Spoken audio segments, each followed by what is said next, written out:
Welcome to Maximal Being, a podcast devoted to ditching fad diets and using real science to get you healthy and feeling great.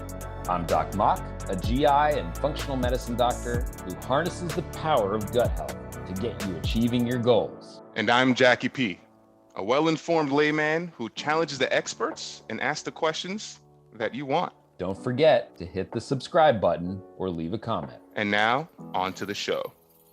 What's going on? Maximal Beings, Doc Mock here with MaximalBeing.com. Don't forget to hit the subscribe button, leave us a comment. It does help us to get the word out. If you have any questions, you can email us at team@MaximalBeing.com. Enjoy the episode. What's going on? Maximal Beings, Doc Mock here, and bringing you this special update episode.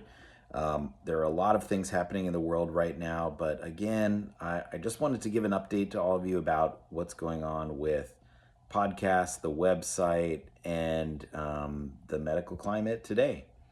So as many of you may have seen online, my team has decided to drop our social media profiles as a result of a lot of the pandering on news channels from Mark Zuckerberg, the founder of Meta. This was a difficult decision to make because of the mission of the podcast. And, that is to get correct information out there, which I think is something that is becoming less and less common these days. However, for me, I don't feel the need to present information that will actively get censored in a manner that is full of bias. I'll give you an example of a friend of mine who is a lawyer. And what he does is defend people that have been the victim of corruption from our legal system. And he recently on social media rebuked a comment that was terribly hateful towards individuals in Los Angeles that are being affected by fires out there. The individual that made this comment about people that are suffering from fires and laughed about it did not suffer a bullying charge, but my friend, who is a lawyer and made some arguments about the harm that this individual is doing, did get cited by Meta and had repercussions as a result of his account, which seems unfair. I think when it comes down to it, as a society, we need to reframe that we're all people and our voices do deserve to be heard, regardless of which side of the political spectrum we rely on. There are various venues to be able to do that, like podcasting. And I think that we need to utilize these more free and open avenues to be able to express our opinions openly. And additionally, personal harm, health, and well-being is really all you have other than your ethics at the end of the day. And for people to create tribalism and wish harm upon others that are human beings, I think need to introspect about what they'll do if they were faced in such a situation, like the people here in Florida when we're, in the middle of a hurricane. So just pivoting a little bit, one of the other things I wanted to talk about is medical misinformation. I think there are some interesting picks coming up for our upcoming people in charge of this country, one of which is RFK Jr. As a physician, I feel mixed about this as a functional medicine doctor. Number one, he makes some great points regarding how awful this country is in terms of the way that we eat, the way that we create our food system. But I think on the flip side, this is kind of mixed up with a lot of rejection of, common science. When we don't have the disadvantage of having suffered through something like the polio. I mean, certainly we had SARS-CoV-2, which was a pretty rare event. But, personally, I had family members that lost their lives to polio weeks before a vaccine came out, and none of us have had to go through polio. If you've had a similar situation, hit me up at thedocmok@gmail.com. I'd love to hear your thoughts, potentially bring you on the podcast to hear your opinions about vaccinations. I don't think that on an individual level, vaccinations cause autism. I think autism is multifactorial. I think some of it has to do with the toxins in our food system. I think there's great data to support that statement, data that is getting to be older now, so people don't find it when they search things. They find the top hit when they search things. And there's a reason why, we have vaccinations against these terrible illnesses, because they used to sweep across our country and lead to mass loss of life. So consider yourself lucky that you live in this era. And if you don't want a vaccination, that is your prerogative as a person. But the reason why we schedule vaccinations the way that we do is to prevent healthcare crises like this and the repercussions of it. I'm certain that if your child was going to lose their life due to polio, you would have wished that you had vaccinated them against that. But again, it's your right, and your right to decide that for both yourself and for your children. It is not the right of somebody to tell me that I cannot get vaccinated because of whatever rhetoric or belief that they think that they know based on pseudoscience. I also feel very disappointed in Mark Hyman, who is a colleague of mine and was in Cleveland for a long time at the Cleveland Clinic. He's one of the leaders in the functional medicine space, and he's just kind of jumped right on the bandwagon with these other individuals, stouting some pseudoscience. And he used to be an individual that looked towards the evidence. He's done a lot of health advocacy, and I think that his message is clear and strong, and we all appreciate you advocating for improvements in the food system. But I think that he's getting a little bit off the rails these days. And if he's listening to this, which I know he's listened to our podcast, I just wanted to tell him that, stay true to your beliefs and your mission, and don't get taunted by things that will gain you more followers and clicks. Lastly, we've talked about Joe Rogan here before and his podcast. Joe Rogan back around COVID was spouting a lot of information about COVID-19 and the use of Ivermectin.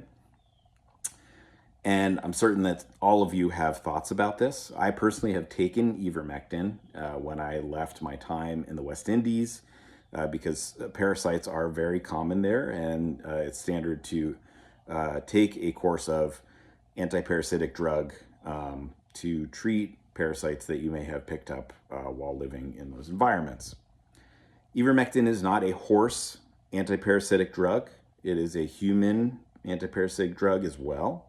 I think people like that it's so taboo that it was a horse antiparasitic drug, but it is available for commercial use in humans. There were anecdotal studies showing improvement, like what Joe Rogan has cited about himself in recovery from COVID-19.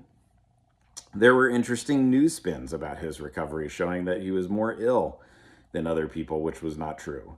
But when we've done randomized trials, for which there have been 2 major trials, one of which is published in the New England Journal of Medicine, and one of the top medical journals in the world, involving over 3,500 patients. This medication did not halt the course of COVID-19 mild to moderate disease, speed recovery, and it did not lead to adverse events in this 3,500 patient population randomized fashion as compared to a placebo drug.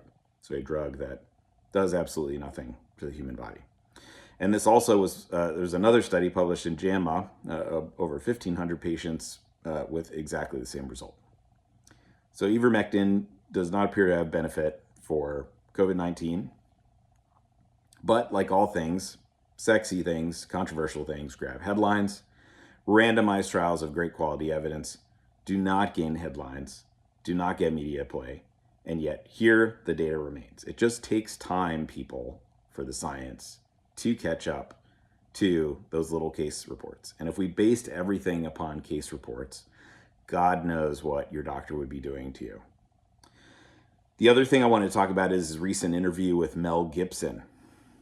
Mel Gibson, loved his movies back in the 90s. Braveheart is one of my favorite movies of all time. But as somebody in America with Jewish lineage, I cannot in good fashion support this man. Additionally, he's just trying to grab the limelight. He certainly has had his struggles with alcohol use. He's had scandals come out with videos and tapes and his abuse of people that he's related to. And I think that this is just another grab at attention. He clearly has religious messages. He clearly has his own agenda. And this agenda, I think, is also very harmful as an individual that interacts with cancer patients. In the post-procedure area, sitting across from a very educated patient of mine who had esophageal cancer that we took out endoscopically. We froze his esophagus and got rid of his precancerous cells and is now in remission completely. Asked me about my thoughts of ivermectin for cancer prevention based upon this interview between Mel Gibson and Joe Rogan. Now, both Mel Gibson and Joe Rogan are not stupid people. They clearly are smart enough to have been as successful as they are. Joe Rogan podcast is the best podcast out there in terms of reviews. I personally think it is a boring podcast. If you have 2 hours to kill to listen to that thing, good for you. I in particular do not enjoy it, but I understand that it is the most popular podcast at this point in time. And Mel Gibson, arguably one of the most successful actors in the 90s with Braveheart and The Patriot, etc. But things have changed and the climate has changed, and these voices are not as important, I think, and should not be important in the medical space. Do you want Braveheart to be removing your esophageal cancer? I don't. So why on earth would you take advice from Mel Gibson? Because he says he has 4 friends, don't know who they are, with some sort of cancer that are taking ivermectin and a few other medications. Now, there are data for ivermectin in cancer tumorigenesis. It interferes things like tumor necrosis factor alpha and transformation growth factor beta. And it has had early animal data to show interferences with the Wnt pathway, converting tumor cells in a petri dish from cold tumors where there's low blood flow to hot tumors with higher metabolic activity, which make them easier for cancer chemotherapy. And there are a few reports of people taking this in combination with traditional medical therapy and showing some promising early results.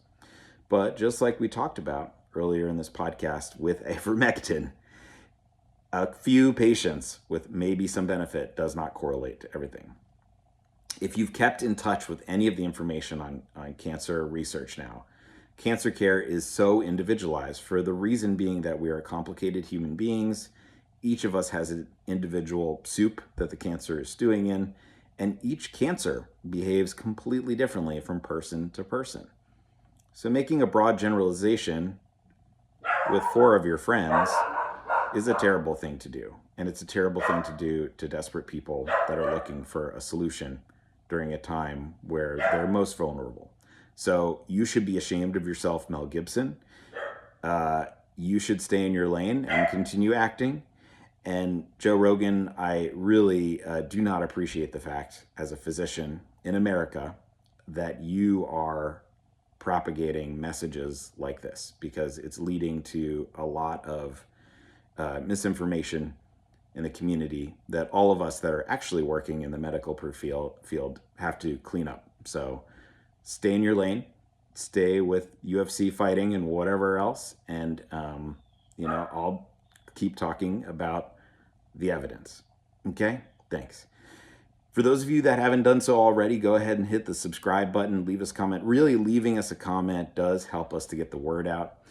You can follow me on various other social platforms. Shoot me an email at thedocmok@gmail.com and head to thedocmok.com for a lot of free content on there. And until next time, I'm Doc Mok here to maximize your health. The content included is not intended to be used as medical advice, and viewers should consult their physician or healthcare provider should they have additional questions.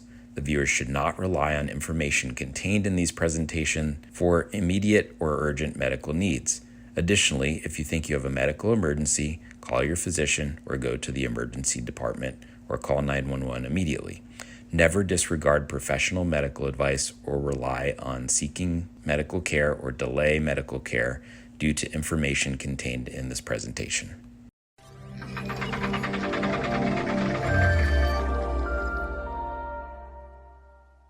What's going on, Maximal Beings? Doc Mock here. If you haven't done so already, leave us a comment and hit the subscribe button. Let your friends and family know. That way we can get the word out and continue to bash the bro science.